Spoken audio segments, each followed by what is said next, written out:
Alors, place à la gestion d'interaction. On va commencer par rappeler l'historique des arbitrages de la semaine dernière avec un tableau qui remet ça en perspective. La semaine dernière, on s'est renforcé dans Société Générale. On a acheté la Société Générale. On a commencé par acheter le 27. On est revenu sur les banques et après une sorte de discussion, on a choisi la Société Générale tout en se gardant la possibilité d'en prendre une autre, mais on va y revenir. Et on reviendra dessus parce Donc qu'a priori, on va se renforcer sur les autres également. Alors attendez, qu'on suive bien. On a vendu, pour commencer, Forcia, on a acheté Société Générale, on s'est renforcé même après dans Société Générale et dans Vivendi. Exactement. Comme Bolloré. Comme Bolloré, on suit le mouvement. On ne va pas être d'accord avec Hubert, je vous le dis tout de suite. Mais pour Hubert est d'accord avec Bolloré en général. Pour l'instant, non, aujourd'hui, Bolloré, effectivement, en achète. Et ce qui est incroyable, c'est qu'il en achète tant que les titres montent. Donc, je ne sais pas qui en vend, puisque il y a des activistes qui demandent à Bolloré, des investisseurs activistes, de verser un dividende jusqu'à 9 milliards. Donc, et de verser tout le tout monstrueux, en cash. avec une résolution à l'Assemblée Générale pour 2,6 milliards et une résolution pour le solde. Mais Bolloré monte, donc la décote finira bien par se réduire. Bon, c'est ça. C'est le pari que nous faisons. Et puis la stratégie. Et on va voir comment s'est comporté ce portefeuille alors. Absolument. Sur la semaine. Sur la semaine, voilà, on rappelle, plus 0,30%, comment ça se décompose? Plus 0,30%, alors en tête des performances, on a le groupe Eurotunnel, avec une performance sur la semaine de 3,28%, une contribution de 0,10%, c'est bien. Comme quoi on n'avait pas creusé le fond de on n'a pas des creusé taux le fond d'intérêt des taux d'intérêt et de la croissance. Quand on touche le fond, on creuse le tunnel. Et de la croissance anglaise. Et voilà. Et on a parlé de l'Italie, mais effectivement, la France est peut-être dans une mauvaise situation. L'Allemagne ne va peut-être pas extrêmement vite, mais elle va vite. Mais l'Espagne, l'Italie et l'Angleterre vont vite. Alors on est au milieu, et puis celui-là, il est entre les deux. Alors voilà, et puis pour la petite histoire, les exilés fiscaux sont partis l'année dernière en prenant l'Eurotunnel, en le fréquentant assez souvent. Les Anglais ça remplit des Eurostars en entier, ça remplit, je sais pas, mais en tous les cas, ça génère pas mal de mouvements. Toujours est-il que les Anglais sont en train de revenir chez nous avec une monnaie plus forte. On va les revoir venir se balader dans une Europe où l'euro les favorise en termes de consommation. Ok, qu'est-ce qu'il y a de notable sinon dans ce portefeuille? Allianz que vous voyez en deuxième position, une progression de 4,10, ça c'est intéressant parce que, un poids de 4,10, pardonnez-moi, une performance de 2%. Allianz tient bien le portefeuille. Sodexo qu'on voit juste après joue à plein sur l'effet américain et dollar, c'est une pondération importante chez nous, 4,42%, c'est non négligeable. Et une contribution, comme vous le voyez, nette, il n'y en a pas dans l'indice. Les 4 premiers titres d'ailleurs de notre portefeuille sont des titres qui ne sont pas présents dans l'indice. C'est pour ça que sur la colonne de droite, vous pouvez constater qu'il n'y a pas de contribution relative négative, puisque tous ces titres étaient positifs et comme il n'y en a pas dans l'indice, c'est que du plus. Les mieux ne sont pas dans l'indice. C'est ce qui prouve qu'ils n'ont pas hésité à franchir, mais celui qui marche le moins bien n'est pas dans l'indice.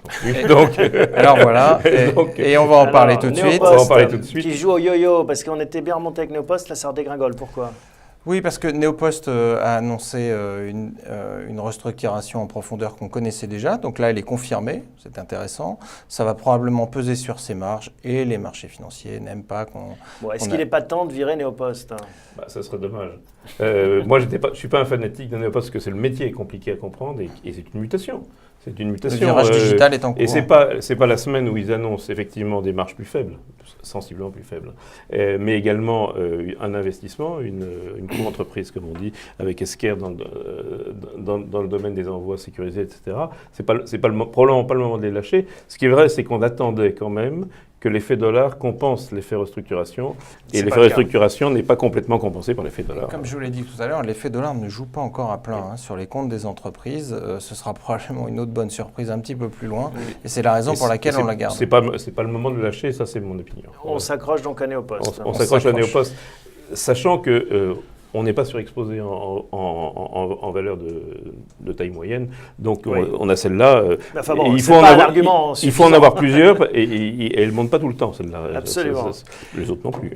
Il y a plus de volatilité, en effet, souvent sur les valeurs moyennes. Alors, on a fait le tour pour la performance. Oui, je crois qu'on a. On va rentrer dans le débat. Cette semaine, qu'est-ce qu'on fait ? Alors attendez, première chose, dans les actualités, il y a Vivendi et donc dont on a parlé avec du Bolloré, avec dans Bolloré. notre Donc, portefeuille. on a du Vivendi, on a du Bolloré. Donc On a les cela dit, deux. Bolloré, Vivendi n'est pas archi puissant dans la valorisation de Bolloré, mais il se passe quelque chose. Il s'est passé quelque chose, comme on l'a dit, c'est à ce moment-là qu'on a entré le Bolloré dans la communication financière de Vincent Bolloré lui-même, en donnant à la fois toute sa structure et tout son autocontrôle de manière à ce qu'on valorise mieux les choses.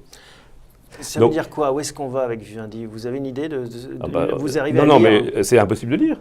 On n'y va qu'au moment où Bolloré, ou Vincent Bolloré même lui-même, même pas la société, aura la maîtrise ou estimera avoir la maîtrise de ce cash, il en fera quelque chose. Et encore une fois, c'est jamais trop mauvais quand il fait des choses. Ça peut même être quelque chose qui favorise son propre groupe. On peut imaginer des fusions, etc. Donc, Bolloré a fait du cash, par ailleurs. On sait qu'il veut donner un groupe de médias à ses enfants, oui, c'est ce qu'il prétend depuis des années. C'est ce qu'on dit, mais... Un rapprochement Bolloré-Vivendi, mais c'est on n'a pas extrapolé. entendu parler qu'ils vendent tous les flux financiers avec l'Afrique.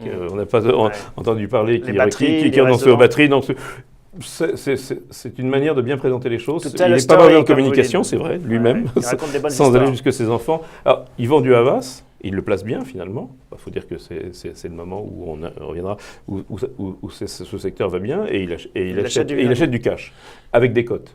Donc, effectivement, c'est quelqu'un qui fait une bonne opération. Donc, en étant de son côté à lui, déjà, en étant sur les Vivendi, on attend des bonnes surprises parce qu'il fera des choses intelligentes, mais en étant de son côté à lui dans Bolloré, on ne fait pas une mauvaise affaire. Bon, si je résume, on ne sait pas où on va, mais on lui fait confiance. Alors, on lui fait confiance et encore une fois, comme l'a dit Hubert, on achète en décote simple du cash qui va de toutes les façons réemployer dans un contexte de taux d'intérêt extrêmement bas. J'allais dire, les 3% de rendement qu'il pourrait trouver sur n'importe quelle classe d'actifs aujourd'hui donneraient de facto de la valeur à son investissement. Donc moi, j'ai pas l'habitude de voir Vincent Bolloré faire n'importe quoi.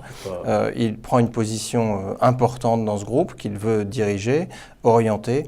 On va lui faire confiance. Mais le fait d'être présent aussi dans sa holding, c'est le cachet, équilibre complètement le risque. C'est-à-dire que s'il est très gros gagnant plus sur l'un que sur l'autre, on sera sur les deux. On arbitre. Ensuite, Lafarge. Alors Lafarge, ça continue à secouer sur les fusions avec Holcim. Alors maintenant, il y a un autre actionnaire minoritaire qui a demandé une place au conseil, etc. La question de Lafarge-Holcim, c'est plus le potentiel, moi je trouve. C'est que, on a parlé de l'Italie tout à l'heure. Le sentiment qu'on a, c'est qu'Italcementi, ça permet de jouer l'Italie, ça permet de jouer les États-Unis et un peu l'Égypte. Italcementi a l'objectif d'avoir, dans 2 ans, la marge qu'a Lafarge aujourd'hui ou qu'a Vicat aujourd'hui. Donc, est-ce que ce n'est pas le moment d'arbitrer l'un pour l'autre? C'est ma question. Alors ça, c'est la question qu'on s'est posée, puisque Lafarge est une des valeurs qui recèle d'un potentiel théoriquement important dans notre portefeuille aujourd'hui. Sauf que, comme je vous l'ai dit, on regarde les révisions de potentiel, et les révisions de potentiel ne sont pas terribles en ce moment sur Lafarge. On a l'impression que Lafarge s'est un peu fourvoyé dans cette histoire. Et ils ont des actionnaires en face qui sont un peu retors. Oui, ils ont fait une mauvaise année, simplement. Et ils ont fait une mauvaise année. On ne voit toujours pas dans les comptes, puisqu'on est entre gens de bonne compagnie. Holcim a dit, vous, on ne voit pas dans vos comptes vos bons résultats, alors que dans les nôtres, on les voit. On le verra dans les comptes de Lafarge. Donc on révise. Je rappelle que notre position a été de vendre la moitié de la position que nous avions. On est rentré dans Vicat avec réussite d'ailleurs, puisque Vicat qui est une petite cimentière extraordinairement bien gérée, intégrée, etc. Voilà, donc, et qui a des marges qui sont comparables et peut-être plus d'effets de levier. Donc, exactement. Qui pourrait se faire racheter ou pas? C'est opérable? Non. La famille Merceron n'est pas vendeur. Autant qu'on la connaisse. Ça ne semble pas être le cas. En revanche, là où on peut se dire, parce qu'il ne faut pas sortir du cycle de ce cycle-là en tous les cas, il serait pas mal de rentrer probablement sur Italcementi. Dans les semaines qui viennent. Oui. Donc Lafarge, Italcementi, ça peut être un arbitrage. Donc on ne le fait pas cette semaine? Non, pas cette semaine. Il est en cours d'analyse chez nous. On regarde Lafarge. Là, pour l'instant, on ne vend pas Lafarge. Il ne faut pas aller dans ce cycle-là. C'est un cycle qui est à la fois un cycle de construction et un cycle de pétrole bas. Puisque on a 10% de cash, à peu près 9%. Hein. Oui, on va voir ce qu'on en fait tout à l'heure. On va aller sur d'autres secteurs. Encore actualité du portefeuille, les chiffres de l'automobile, alors un peu partout. Alors, je peux parler des chiffres de l'Espagne, le marché automobile monte de 40% sur un an, donc ça ne veut peut-être pas dire grand-chose.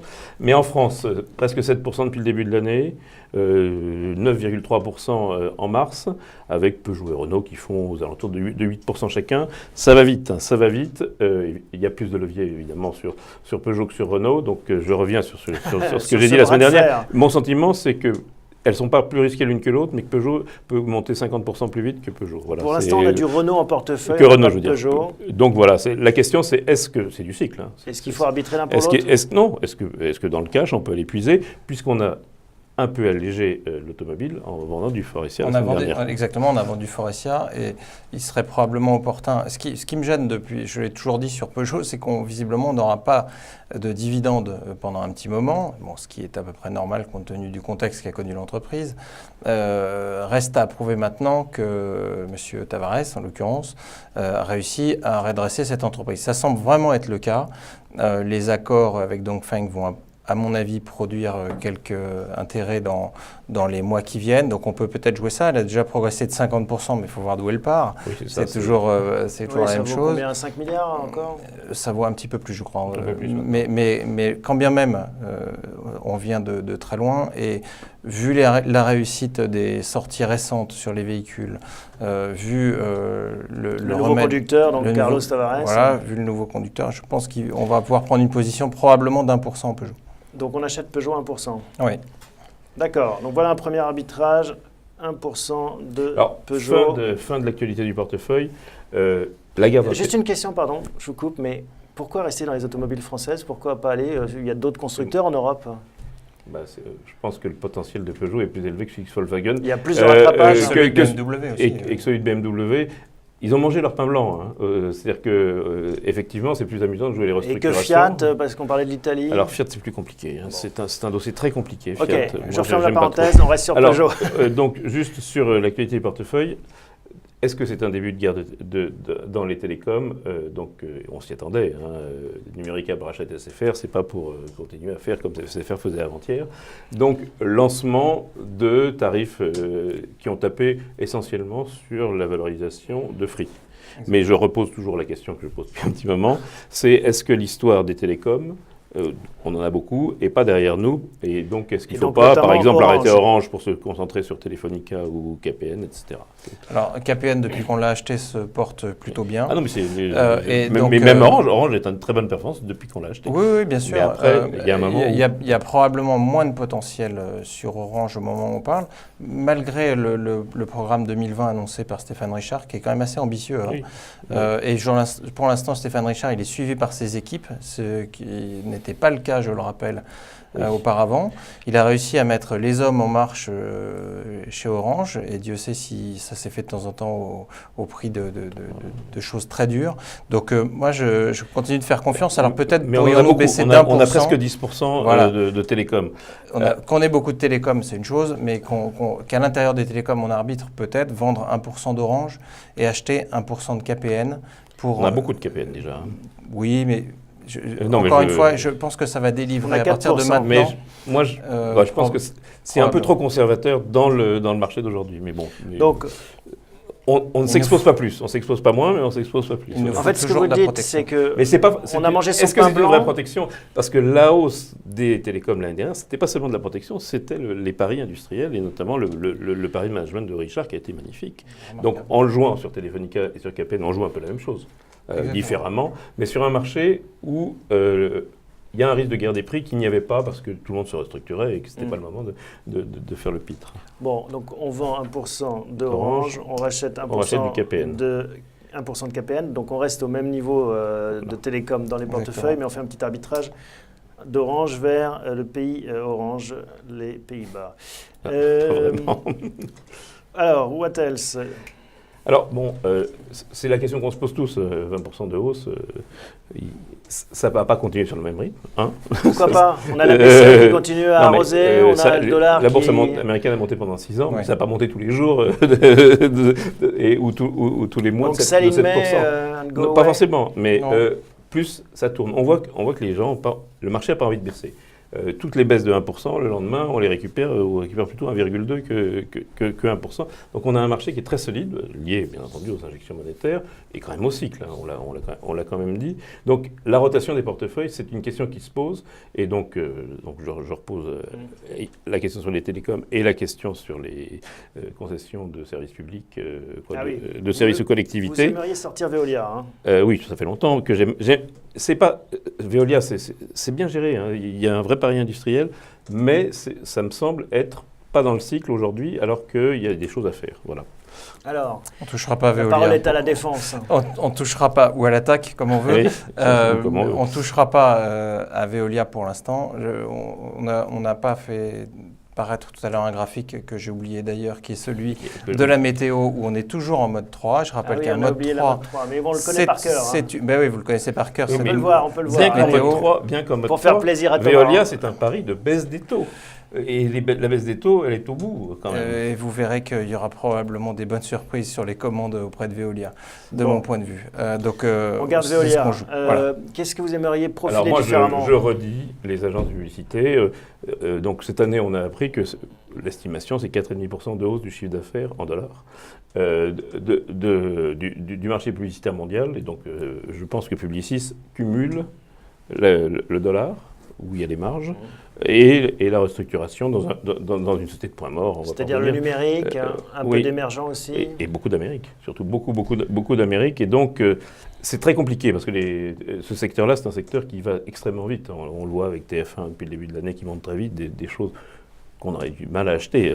Il y a quelques mois, TF1 qui perd des parts de marché tous les jours et qui, en bourse, n'arrête pas de monter. Donc, c'est pas simple. Donc, je remets le dossier Publicis plutôt que d'autres, plutôt que même RTL Group est très cher. Tout ce marché a monté plus vite. Publicis et Havas, alors c'est pas des opérateurs directs, c'est pas RTL, c'est pas TF1, mais à mon avis, il y a du potentiel. Thomas, la pub. Le seul, au moment où on parle, le seul catalyseur que nous voyons nous sur Publicis, c'est l'effet dollar, effectivement. Moi, j'ai pas encore vu dans ces chiffres l'augmentation du cycle qu'on attend, c'est-à-dire on l'attend. On l'a pas. Alors peut-être qu'on ratera, mais peut-être que le catalyseur sera là. Alors, vu le cours de Publicis, on peut encore espérer que ça se passe bien après que la naissance du catalyseur qui nous est cher. Il n'est plus très loin, le catalyseur. Eh bien, on le prendra à ce moment-là. Même si les marchés publicitaires ont quand même un peu changé de structure, c'est-à-dire avec le numérique, il y a beaucoup finalement de réflexes qu'on avait avant, c'est-à-dire réinvestir en télévision, en radio, en presse. Ça paraît absolument énorme. Ça peut aller dans les poches de Google, de Facebook, de Twitter maintenant. Mais pas directement. Il y a toujours besoin d'un conseil quand même. C'est ce qu'a fait Publicis, ce que n'a pas fait Havas. Havas, c'est très français, par ailleurs, très européen. Donc, c'est ce qu'a fait Publicis. Il a fait cette mutation numérique. Maintenant, le problème qu'il y a sur Publicis, on a un problème, on l'a dit 100 fois, c'est le manager, c'est qu'il faut qu'il y ait un nouveau manager, parce qu'un manager de bientôt 75 ans, c'est très bien, parce qu'il a été très bon, mais il faut en trouver un nouveau. Bon, c'est ça aussi peut-être le catalyseur à suivre.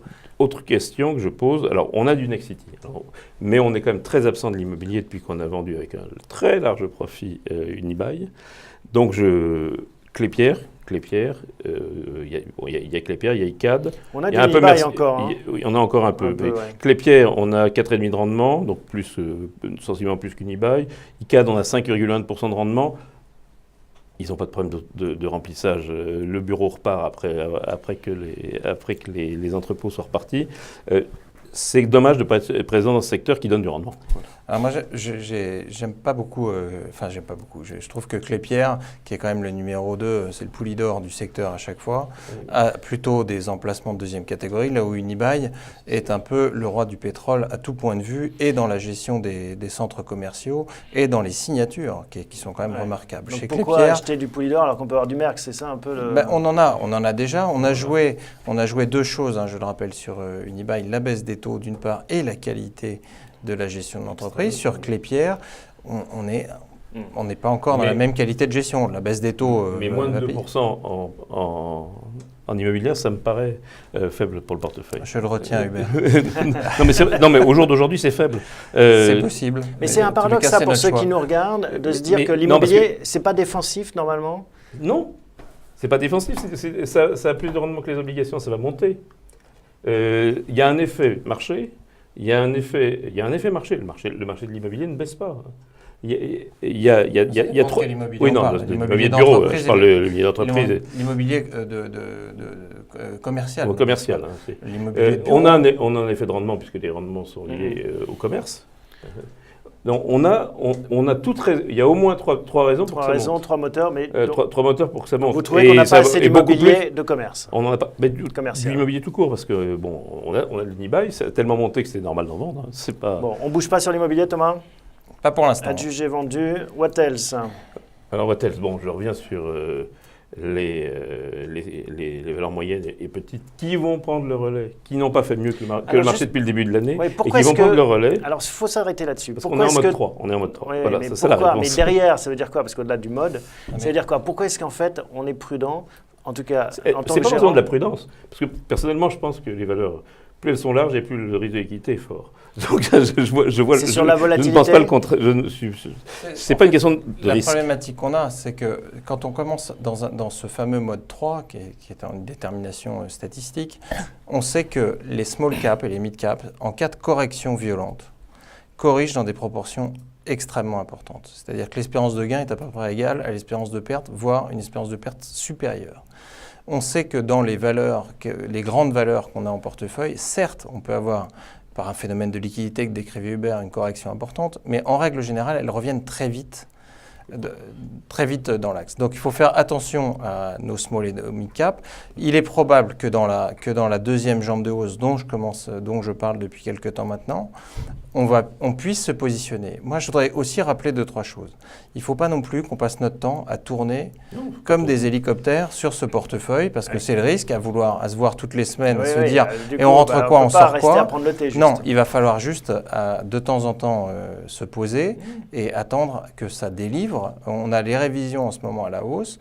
Le marché attendra. Moi, j'en suis à peu près persuadé. Alors, ça va très vite. Hein, mais comme ça va très vite, c'est toujours des grosses mains qui vont aller porter, acheter tout de suite une small et une mid cap. En très peu de temps, le titre va s'envoler et après, il ne se passera plus grand-chose. Donc, c'est pour ça que... Parce que faut le revendre après, là, on peut avoir les moyens de payer les frais pour le revendre, si c'est le cas.